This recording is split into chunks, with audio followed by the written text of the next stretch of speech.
Shobna, I could never imagine one of my children working on Coronation Street, and there you are. Actress, writer and dancer Shobna Gulati is best known for her role as Sunita in Coronation Street. In 4 tempestuous years, she worked her way through many of Corrie's most eligible men before finally falling for love rat Dev Alahan. I thought you changed your mind. Sunita, nothing. No one can make me change my mind. All I want is for us to be married. Shobna got her love of culture from her mum and dad, who encouraged her to dance and go to the theatre as she was growing up. Sadly, her father, who was a GP, died before she landed her role in Corrie, but mum Asha remembers her daughter's entry into the TV big time. The whole family was screaming with excitement. Yeah, we were all very thrilled. To see all the people I'd seen as a child was quite extraordinary. Shobna was born in Lancashire in 1966, one of 3 daughters and a son. The family moved to Shaw in Oldham when she was 6. It was predominantly white and not the multiracial place it is today.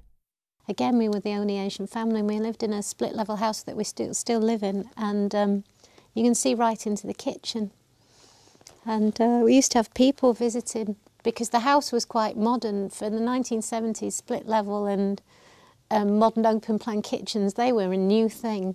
So people used to come down the drive and watch us eat in our kitchen. That's Shobna as a little baby there.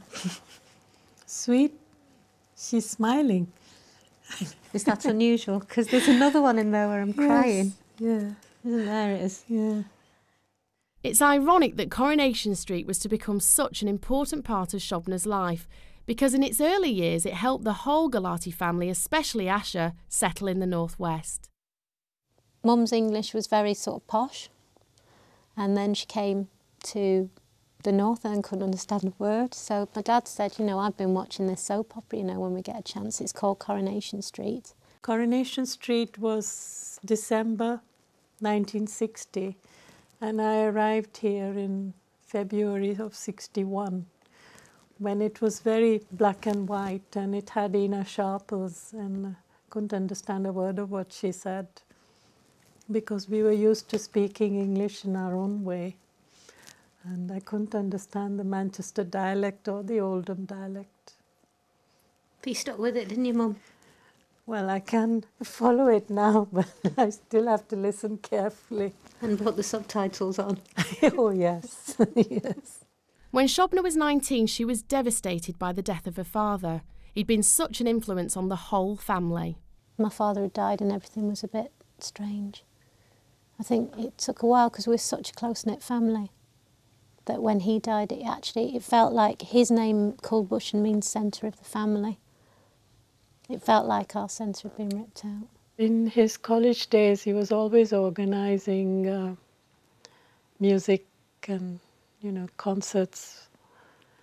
So I think we've just grown up with it. He especially enjoyed singing and performing. My mum's very quiet in comparison to my dad, and I think since my dad died, actually, she's actually not so quiet. But as I recall, my dad was very flamboyant, my mum was very quiet. Mum's kind of steady and dad was all over the place.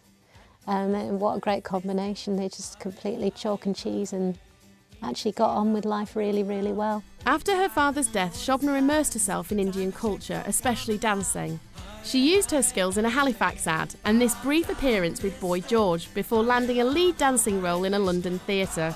Stints in Dinner Ladies and EastEnders followed before her big break. That is Ashley's and Claire's, and there's the Barlows. That's Emily's. Yeah. Battersby's with the battered door. I think that's the Baldwins. Well, it must be. You know, upstairs though, Mum, it's not real. No? No. Just windows? It's just empty a bit, yeah, and a bit grimy. Oh. Well, it doesn't look like this on the screen. No. It looks much cleaner. Cleaner and bigger. Yes. That's